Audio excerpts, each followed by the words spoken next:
How an innocent, 4-year-old girl's bicycle led to the deaths of dozens of Nazi officers is explained in detail in this video. So long as you subscribe to the channel.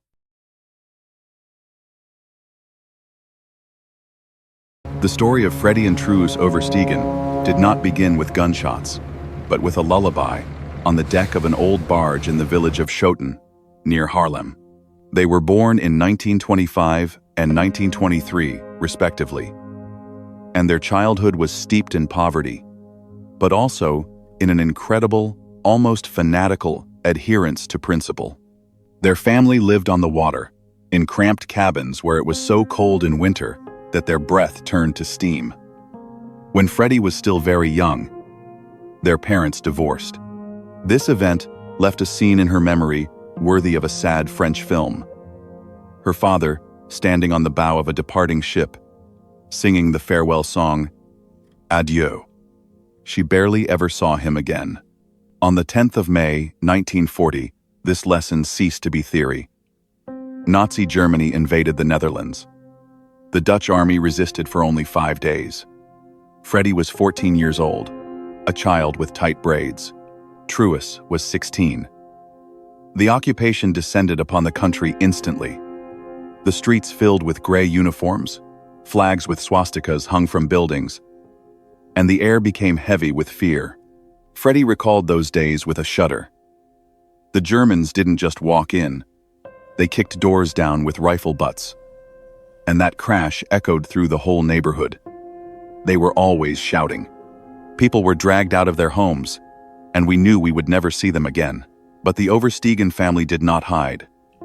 They started their war with paper and glue. The mother and daughters printed anti-Nazi pamphlets and distributed underground newspapers. At night, freezing at every rustle, they crept through the streets with buckets of paste, covering German propaganda posters with their own calls to action. The Netherlands must be free, and do not work for Germany. Then they would race away on their bicycles, knowing that any patrol could shoot them on the spot. But they weren't caught.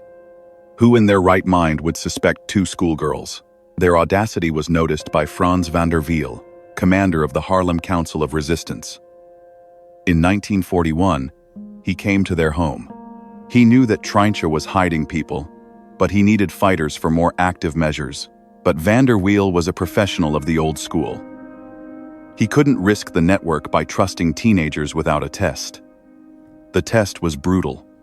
A few days later, when the girls were home alone, the door burst open. On the threshold stood a Nazi officer, van der Wiel, in disguise, waving a pistol and screaming hysterically in German. He demanded they give up the Jews they were hiding. The sisters' reaction was instant and furious. They didn't cry. They didn't cower in a corner. They lunged at the armed man, kicking him and trying to knock the weapon away.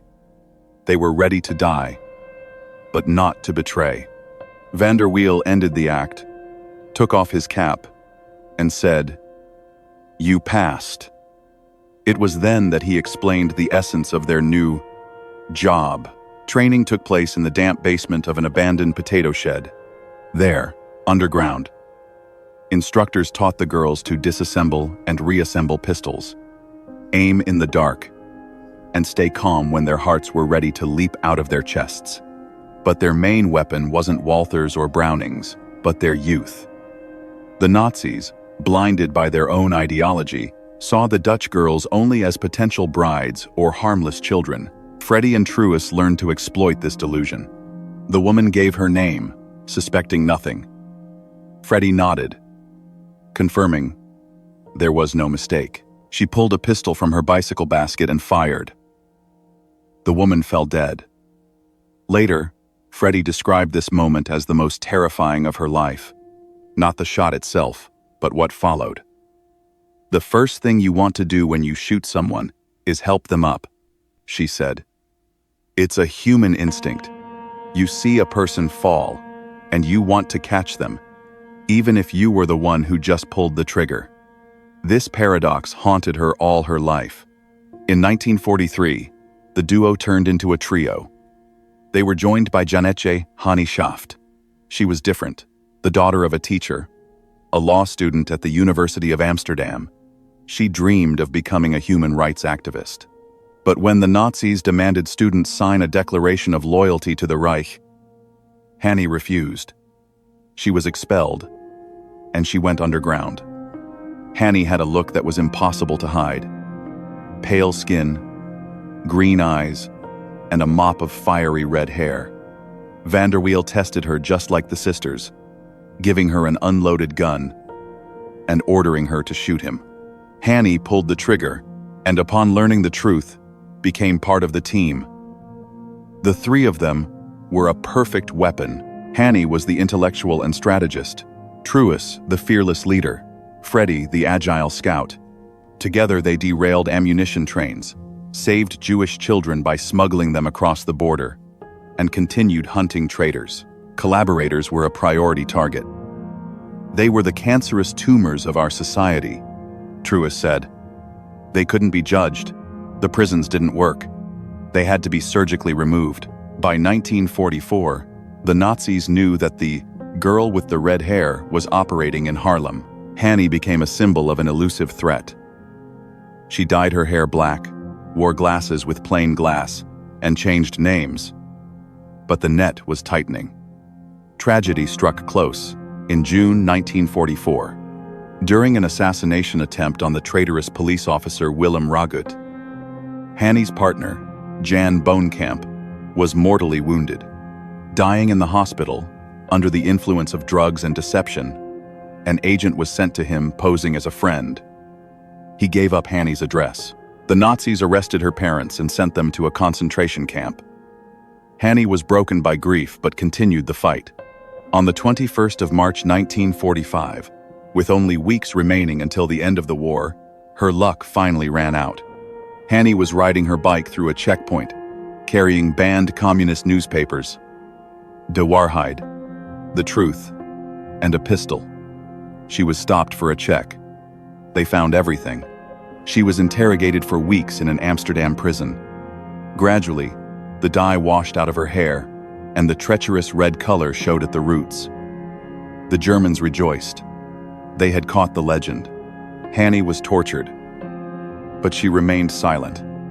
She confessed to her killings to take the blame upon herself, but she didn't name a single person, not a single address. She saved Freddie and Truus at the cost of her own life. On the 17th of April 1945, just 18 days before the liberation of the Netherlands, she was taken from her cell. Despite a tacit agreement to stop executions before the capitulation, Officer Willy Lodges gave the order. 2 Dutch collaborators took Hani to the dunes of Overveen, a site of mass executions. One of the executioners fired from close range, but the bullet only grazed her head. The wounded Hani, standing on the sand, looked him in the eye and spoke her final words, full of icy contempt. "I shoot better than you." The second executioner raised his submachine gun and fired a burst. Hani Schaft fell dead. She was 24 years old. She was buried carelessly, such that red strands of hair were visible from the sand. On the 5th of May, 1945, the Netherlands was liberated. In the dunes of Overveen, 422 bodies of executed resistance heroes were found. 421 men and 1 woman, Hani Schaft. She was reburied with state honors. Queen Wilhelmina called her the symbol of the resistance. The whole country knew her name. But a different fate awaited Freddie and Truus oblivion. Why? Because they were members of a communist cell. After the victory over fascism, the world quickly plunged into the Cold War, and yesterday's communist allies became new enemies. The Dutch government chose to forget the inconvenient heroines. They were not invited to ceremonies. They were not given awards. Women who killed Nazis with their bare hands found themselves pariahs in their own country. The trauma of war and the injustice of the world divided their paths. Truus found salvation in art. She became a famous sculptor, creating monuments to war victims, wrote memoirs, and frequently gave lectures. Creativity became her therapy.